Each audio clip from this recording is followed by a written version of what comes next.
So what's up, fam? I am excited today to present to you the 7 Pro Chords Mini Course. When I was a basic musician, I was so frustrated with just playing basic chords that I figured there had to be a way to turn basic chords into pro chords.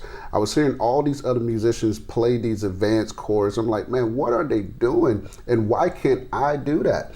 I started playing around with some inversions and adding things, and I stumbled upon these 7 Pro Chords, and it was so easy to do. So I'm like, man, I gotta teach this to the world.